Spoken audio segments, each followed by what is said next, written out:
So the first 7 or 8 slides deals with, first of all, the concept that the war that we are fighting today, especially since the end of the 20th century and now the beginning of the 21st century, is a different kind of war. And I explain why it is a different kind of war. It is not the old war described by Clausewitz, that was mainly war, that the idea was to win the war by achieving a military decision.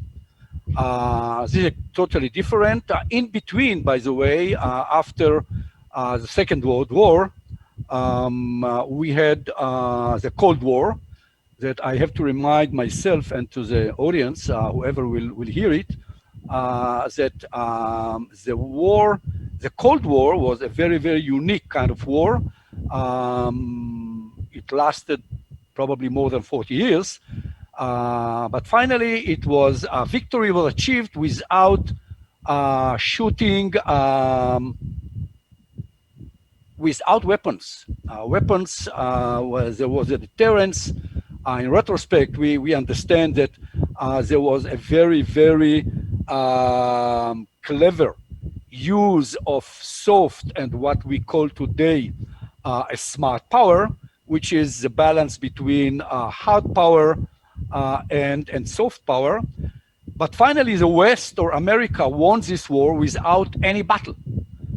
And it's very, very important, because the idea that we are fighting wars that the battlefield or the winning the battles in the military arena is not a major issue. Is not the most important factor, and it is very, very, very important to have it in the back of our minds. Anyhow, the idea to start by dealing with victory, because in order to discuss victory, we have first of all to discuss the political reality for which we fight. This is our goal, and then the strategy. This is a way to achieve the political goal. So these are the two elements that we have to analyze in order to redefine the concept of victory. I'm trying to show here that at least from the Israeli point of view, during I don't know, the last half century, all kind of wars, we fought only what we call a military campaign between the wars, which was totally different from the wars of 67 war, War of Yom Kippur, or the First or the Second World War. It's very, very important to notice that what I'm dealing with is the war that we are fighting today. I'm not saying anything about the strategy and the tactics of the old wars, and the reality of the 21st century is more complicated, because probably the first time when we have to face three different types of war.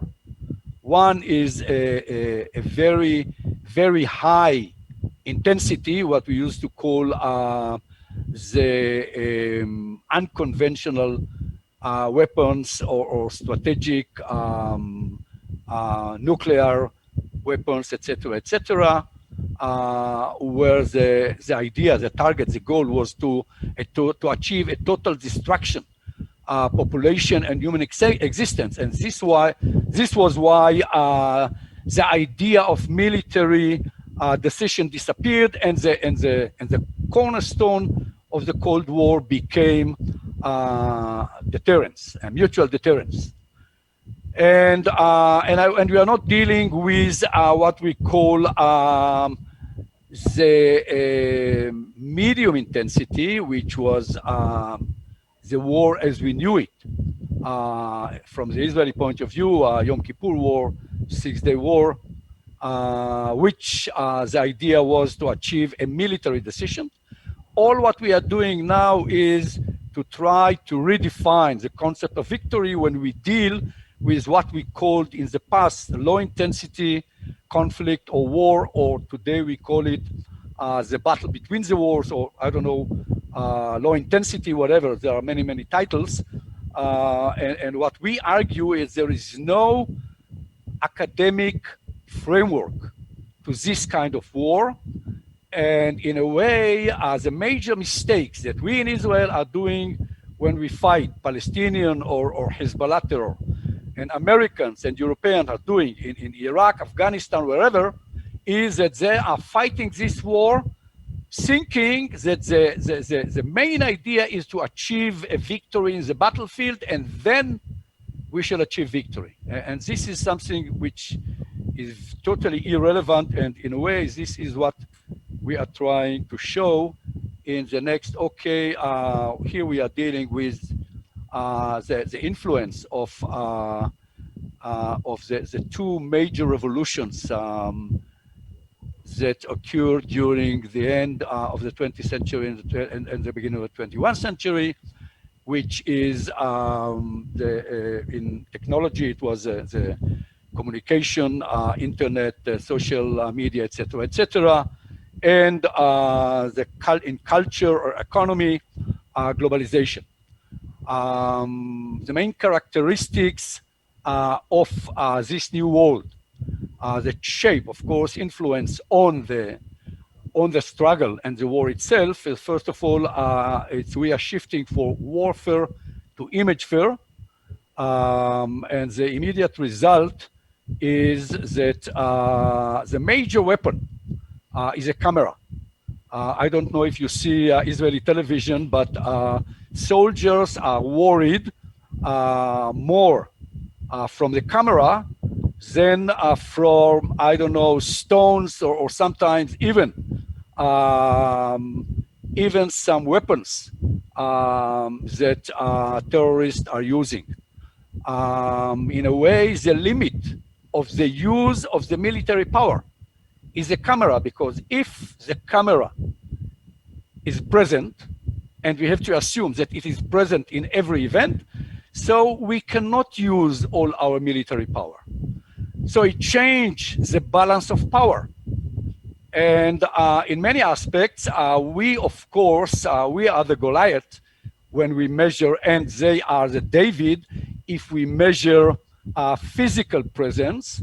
But if you measure the concept of the influence of the internet and the image, and if you understand the concept of imagefare, you understand that they are sometimes the Goliath, and we are losing a lot or most of our military power. And it is becoming a kind of a theater of terror. I explained it in all my articles. And in addition, and this is very important, there is a term in sociology today, the changing face of globalization, which is a demographic change. It started during the late 90s with a wave of immigrants as a result of economy, because economy became global. And in Europe, you saw it probably more than in any other part of the world. And later, it was a result of wars, many wars in the Middle East itself. And in the future, I think that it will be a major factor during the whole 21st century. It is a climate change. Tens of millions will move from place to place because they cannot live. They cannot, they cannot live in certain areas. So why it is important? Because there's a demographic change that influence mostly on the West, because people are not moving to Africa and most people are not moving to Russia or to China. They are moving to a place in which they feel that they have some hope. And at least until now, I think that 90% of them are moving to Europe, to North America, and if I have to predict, next will be Australia. Today, I think that to close the border from Australia, it's a major issue, but they are still very naive to think that, I don't know, 120 million Indonesians will not, that can reach Australia by small fishing boats, will not arrive and, I don't know, will flood Australia. We shall see it during the 21st century. Now, why it is important? Because the immediate result is fear. It is not, the fear does not come from a sense of a military threat, but from the fear is to lose identity, democratic identity, culture, language, whatever. You see it in France, you see it in Germany, you see it mainly in Europe, and in a way in America. So the fear from what is perceived to be the enemy from within. Of course, it is a major issue in Israel. And the idea of enemy, so this is the origin of the concept of terror. Sun Tzu said something very important, that we have to fight the enemy strategy, not the enemy itself. When we feel that we have to fight the enemy itself, to kill all the bad guys, was in a way a simple concept. To achieve military decision, to win in the battlefield. It is totally a wrong concept when it comes to terror, because we have to fight the strategy of the enemy and not the enemy itself.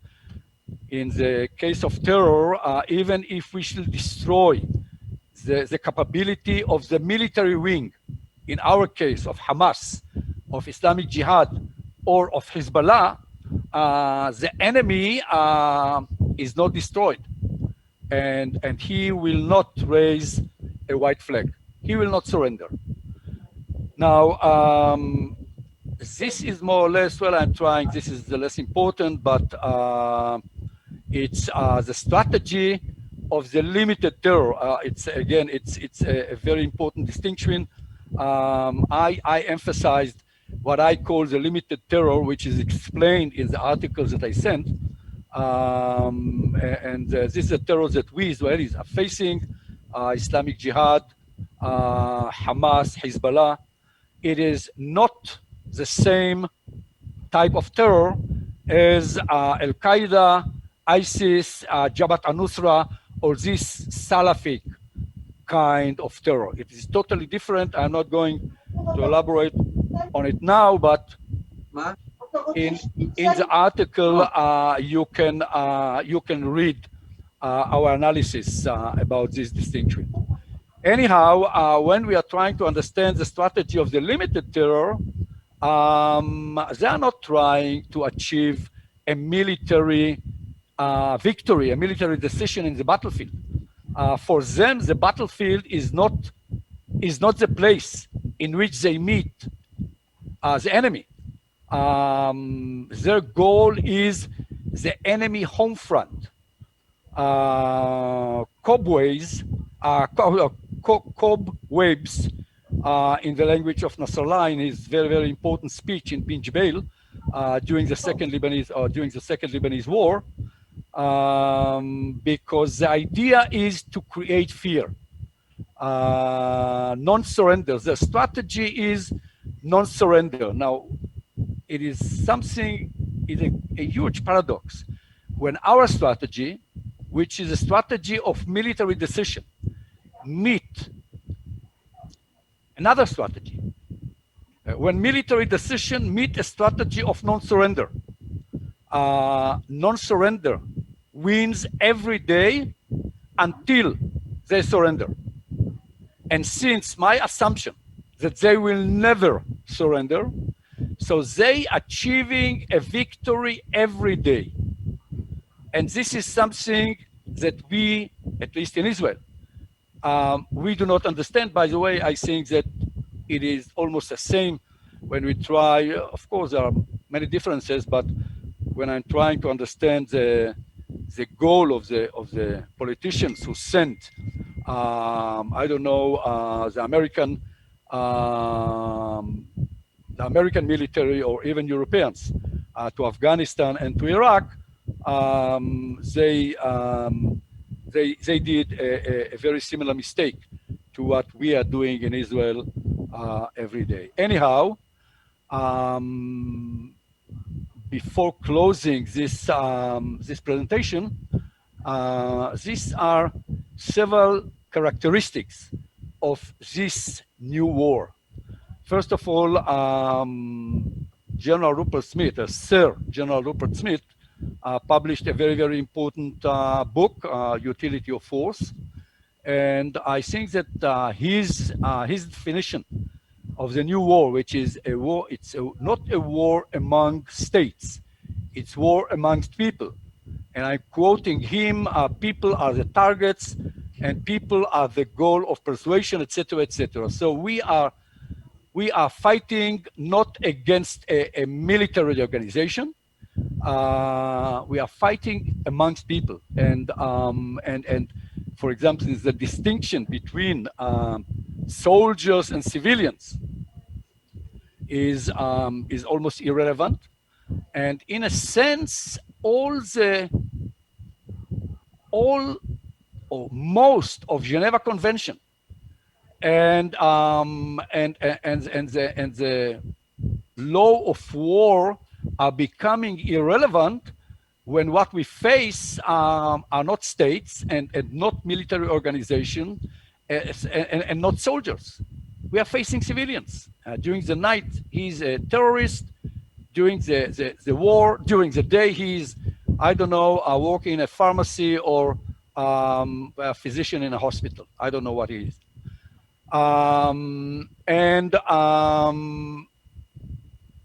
The second, there is no military decision.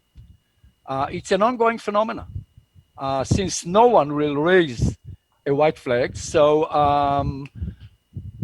we don't know when it started. We shall never know when it ends. We cannot describe the day later. What will happen after victory? There will no international convention. We shall not dictate the future peace, etc., etc. Now we are inventing, we are laundering, you know, our dictionary. And today, in the beginning, we said, I don't know, low intensity. Today, it's a campaign between the wars or whatever. But we believe that it is an ongoing phenomenon. It's hybrid. There is ambiguity between what is act of war and whether it is a criminal act. It's something in between. The law of war is not quite applicable, and it is not exactly a criminal act because it is obvious that they have a political goal. There's a concept of diversity or asymmetry between the participants, and not only in organization and culture and ideology and technology. The main, by the way, the most important asymmetry is a strategy. And I said it before, is a strategy of military decision that face non-surrender. I don't know, by the way, in Cyprus, whether when you were kids, did you play this game? Yair, you should help me in the English. Even Yaro Misparaim. How do we call it? Scissor, paper, stone. Well, how do you call it? I don't know, scissor, paper, and stone. I think it's rock, scissors, and paper. Yeah. Great. Rock, scissors, Okay. paper. Yeah. So, okay. In Hebrew, everything is, you know, the other way. So we from left to right. Anyhow, I'm saying it because What happened when you are a kid and you go to this great game and the stone meet the paper? Who wins? The paper wins the stone. The paper has the flexibility to cover the stone. Now, let me tell you, as a kid, I was very frustrated because the stone is much harder. And we do not understand the major power of flexibility when the non-surrender meet military decision. Okay, several fronts, and most important, the war is changing us. There are two, first of all, two phenomena. I'm explaining it. If you really want to understand the concept, it is in both articles. The papers that we published when I was in the Israeli Democracy Institute, and the later papers that I sent you are redefining victory in the war against terror. So the idea how the war on terror change us, it's explained, but it's very, very important to read a short article that I'm quoting from that was written by a very good friend of mine, Brian Jenkins. He was the deputy president of the vice president of RAND in America in Santa Barbara or Santa Monica, and the double effect of fear. And in a way, the major goal and the major success of terror is to create fear among us in our society. Now, when we feel fear, we shall prefer security on rights. Each of us, especially when it is not our rights, it is the rights of the minorities who believe that they are the real enemy. For example, in Israel, more than 20% of the Arabs, Israeli Arabs. In America, during the Second World War, there were the Chinese, and today probably Muslims, or I don't know, many people who, because of their different nationality, different religion, different ethnic origin, are perceived as the other, and we are afraid from the other, and because we are afraid, we are very, very easy to give up on his rights. And in a way, this is something new that in 1984 that George Orwell wrote during the 30s. It was the totalitarian power came from the administration in order to stay in power. It was very, very important for them to create a never-ending or an ongoing war, because we need an enemy in order to recruit the people and in order not to give equal rights. Now, today, what we see is the demand not to give rights. It is a bottom-up process. The people, sometimes politicians, it is against their interests. They understand that in the long run, we are changing the whole concept of democracy. But the people in Israel, more than 50% of Israelis, we don't care if the court will decide that everybody who is perceived an enemy, the Israeli Shin Bet or our security organization will have the right to penetrate into his, I don't know, computer, cell phone, or sometimes even to arrest him just to make sure that he will not present a threat to our daily life. We couldn't care less about the concept of democracy. And this is the last slide. How can we define, or in the past, victory was perceived as a future reality after the end of the war. So we shall achieve a military decision, and then we shall dictate the new reality, the new peace. But it will be dictated by us because we won the war. Now, what we are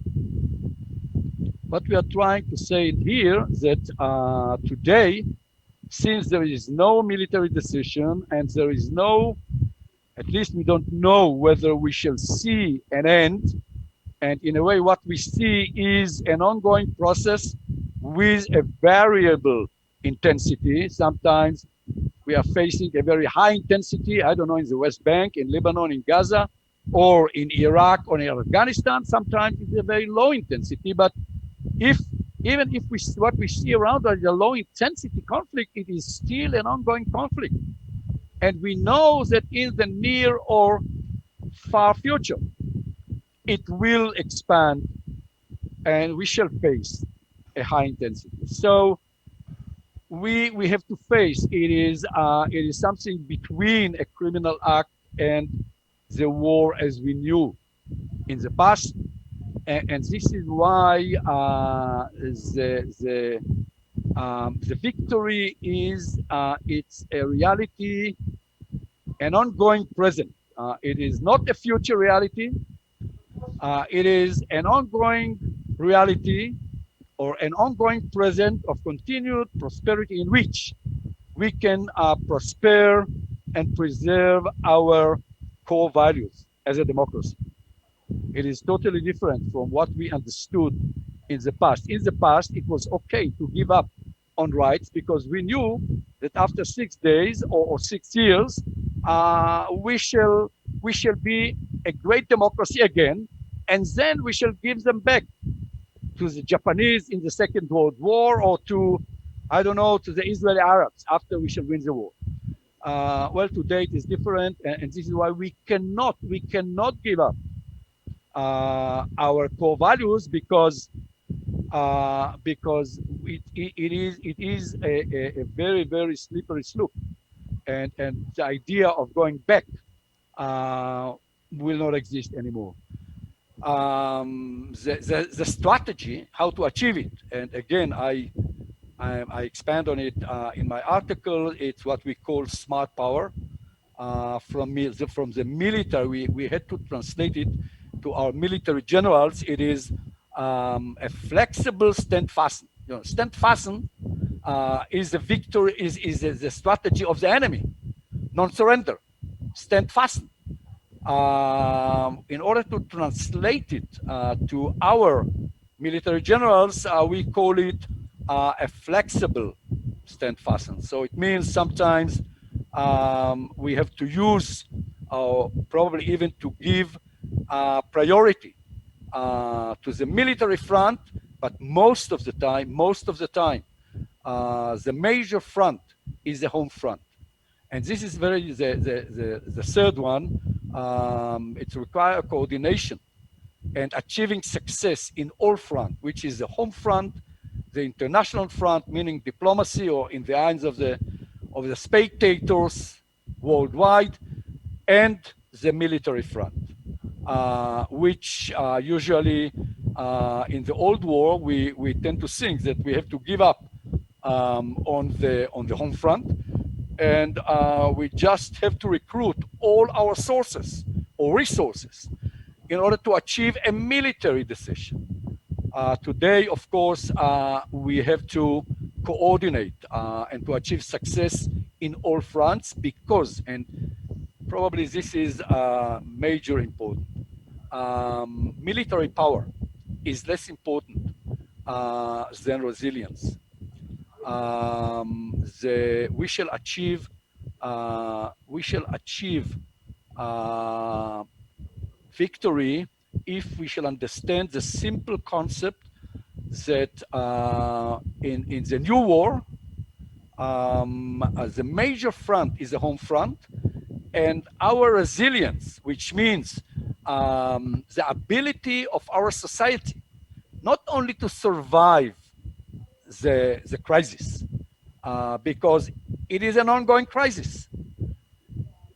The ability of our society to win every day and to create a great economy and a great academic community and a great culture while we are fighting. It is similar to the way or what we are trying to do when we are fighting against criminals. No one thinks that we can defeat or we can kill all the criminals. We have to live with it. It is the natural result that we produce as a result of our culture, of our economy. We have to be aware of it. So we are not achieving victory when we fight or when we face criminal communities the same way that we used to think in military terms. So we have to change our dictionary and to understand that when we deal with rights, in order for this society to achieve this kind of coherence, this kind of common denominator, of this kind of resilience, this is a society that all its communities, and as I said before, it is not homogeneous society. The result of the waves of immigration, the democratic society in America, in Europe, in Israel. We have many tribes, we have many cultures, we have several religions, and the parameter to succeed, we call it today inclusive democracy, is a society in which people can interact, can study, can make research or create businesses when they come from different communities, not from the same religion or culture. When Israeli Arabs will create communities or will go to study in the universities or will work together in laboratories or will create businesses together, this will enable our society to survive not only when this struggle maintain a low intensity of violence, even during crisis, even when we are fighting in Gaza, even if when we shall fight in Lebanon or in the West Bank, we shall be able to go on talking and buying and selling and studying together in this society.